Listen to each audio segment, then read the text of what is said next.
Hey folks! In this video we're going to be talking about electrons and where they are located. Let's find out all about that. So we have two main objectives up in here. We're going to characterize the areas that the electrons are found in, and we're also going to describe how the Bohr model of the atom sucks. It's flawed. But let's start with the Bohr model and talk about why it's not terrible. So it's not the model that we currently use, but it is pretty accurate. It's also not the most accurate. But for our little baby steps into what an atom is and how it's made, and well, not made, but structured, the Bohr model does a pretty good job, as stated. So it shows us our distinct energy levels or shells. We're going to be just referring to them as shells throughout this video and going forward. And so we've seen that, we've got our nucleus. Here's our Bohr model, and we've nucleus, and we have these different rings around it, which represent the different shells that electrons can be found in. And as we move to higher numbered shells, we have higher energy electrons. Fun stuff. We've talked about this. Moving a little bit beyond that, though, there's more than just these shells. We have different levels of organization inside our atomic structure. So we know that we have the shells, but these shells are the main things, and they're divided up into subshells. Wow, getting really creative with our naming right there. And subshells are broken up into orbitals. So in the Bohr model, we have these orbits, the electrons go in. So we kind of hung on to that idea.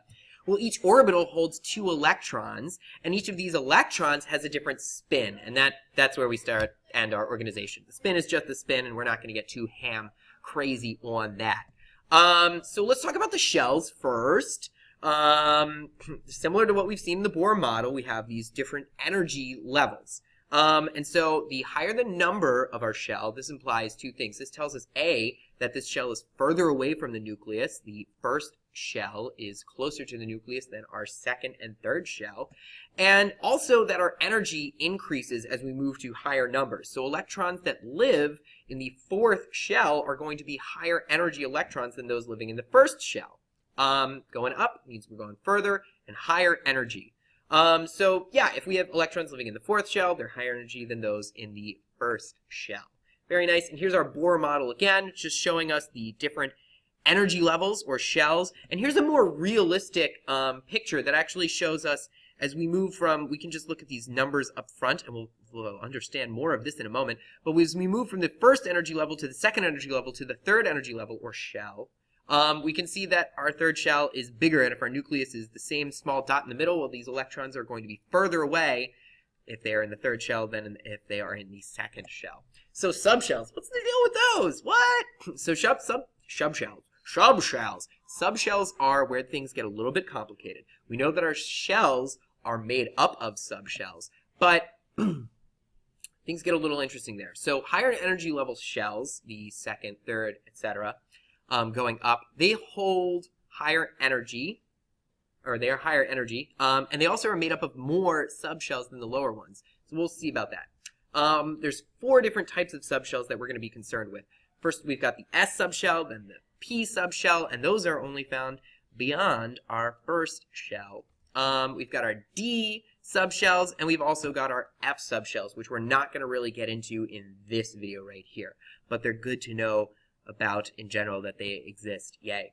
So our subshells get names, and those are based on which shell they're in and also what type of subshell they are. So examples of this, we may have a 2s subshell. Well, that means that this is an S subshell that is inside of the second shell. We could also they have a 3D subshell. So that's a D-type subshell that is in the 3rd energy level. Or we could have a 4P subshell. That would be a P-type subshell that lives in the 4th energy level. So the number tells us what energy level we are, or shell, and the letter tells us which type of subshell we have. Sorry, I got a little tongue-tied there.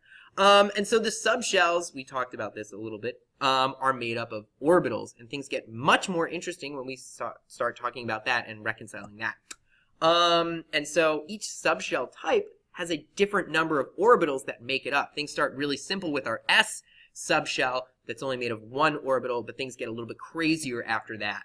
And so this is a nice little diagram that we can use right here, and also we'll see this in the future. But here we see if we have our shell numbers listed, we can see which subshells make up that shell. So our first shell is made up with just s subshells. Our second shell is made of s and p subshells. Our third shell is made of s, p, and d subshells. And then after that, pretty much everything has s, p, d, and f subshells. Things are pretty much the same after the fourth shell. So that's nice. Moving on, let's talk about those orbitals. What? So each orbital has the ability to hold 2 electrons.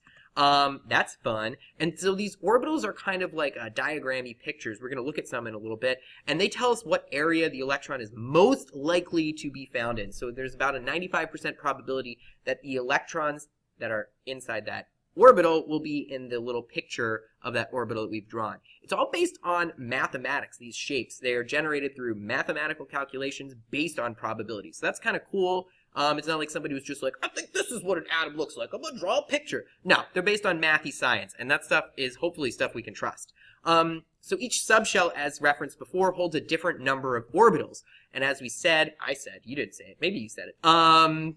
You repeating me? Anyway, our s subshell is made up of just 1 orbital, but our p subshells are made up of 3 orbitals. Our d subshells are made up of 5 orbitals, and I know I said we wouldn't talk about the f subshells, but they're made of 7 orbitals. We'll get into those later.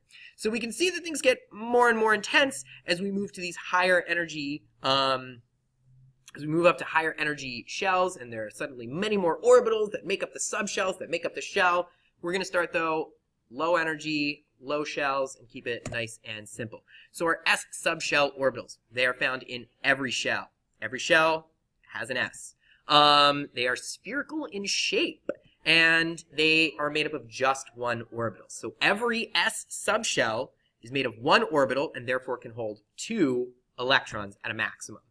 As stated, each s subshell can only hold 2 electrons. And so here we can see our 1s, our 2s, and our 3s subshells. And you'll note that they look a little bit different as we move between these different shells. As we increase which shell we're in, the s suborbital looks more and more intense.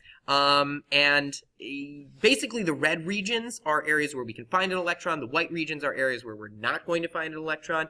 And let's not worry too much about those areas which we call nodes, where there aren't electrons. Mostly you can just see that as we move up to higher shells, our electrons are further and further away from the nucleus, and they can occupy a much larger area, or volume, really. So let's talk about the p subshell orbitals. There are I don't know about much more, but they're different. They're found in every shell except for the first, and they have sort of what some people describe as a bow tie shape. I'm not sure that's entirely accurate.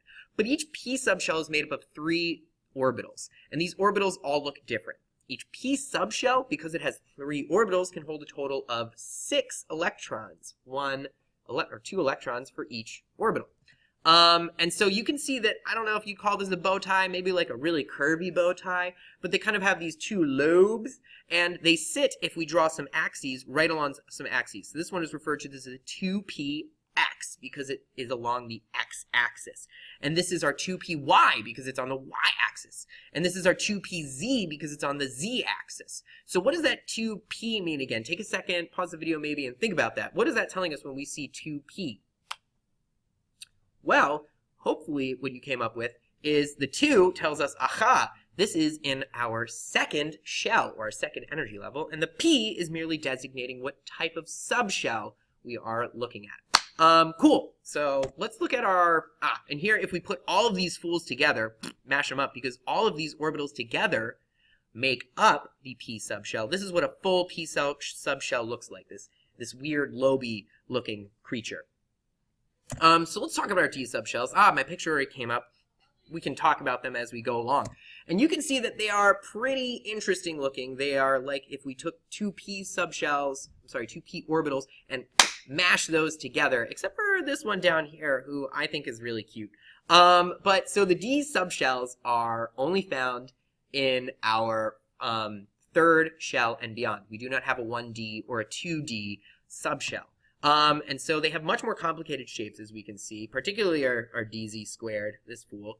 But that's cool. They give us extra cool properties. And each p subshell is made up of 5 different orbitals. We can see the 5 right here, 1, 2, 3, 4, 5, 4 of which look pretty similar. And so if there are 5 orbitals that make up a d subshell, think to yourself, how many electrons can you fit into a d subshell? Pause the video. Great, you thought about it. Well, just remember, there are 2 electrons that can be crammed into each orbital. If we have 5 orbitals, that means that we can hold 10 electrons in each. It says P subshell and P subshell there. Whoops! That should be D. Nah, I'm not going to change it. So let's talk about our F subshell orbitals. You know what? Never mind. We'll talk about those another time. But here's an interesting diagram that we can look at. So when we first see our S subshell, we're in our first shell. When we're in our second shell, we've got our S and now also P subshells. When we're in our third subshell, we've got S, P, and now also D subshells. And as we move into increasing energy levels, we'll go up for increasing, we can see that our subshells take on different shapes. So the D, which is already pretty crazy, gets way, way, way more intense as we move into these higher energy levels. Just something to know about atomic structure. It's pretty ridiculous, especially after we get past our first 2 or 3 shells. So spin. We haven't talked about spin yet. What about spin? Well, spin's pretty simple. Electrons in an orbital have spin. We define that as being spin up or spin down. And basically what we need to know is that when there are 2 electrons in an orbital, they have to have opposite spin. We can't put 2 up electrons into the same orbital. That's pretty much all we need to know about spin. Other fun thing is that if we don't have all of our electrons paired up, that can make an element magnetic, but we're not too worried about that right now. Just spin, Anyway, that's about all for us on spin. So that's the end of this video. I feel like I did a pretty great job, and I hope you feel that way too. I hope you understand a little bit more about the organization of our electrons. Remember, they are organized into shells, subshells, and then orbitals. We have 2 electrons in each orbital, which must have opposite spin. And the electrons fill up these weird-shaped orbitals. They do not fly around in nice little rings like we see in the Bohr model. They are actually in these weird shapes that are created through mathematical probability stuff. So in our next video, we're going to talk about how these subshells, shells, and orbitals all get arranged, where the electrons exactly go. It's pretty neato stuff. I hope you come back for that. And I hope you enjoy this Donald Duck telling us not to smoke. Smoking's bad, y'all. Have a great day. Enjoy your life. Ta-ta.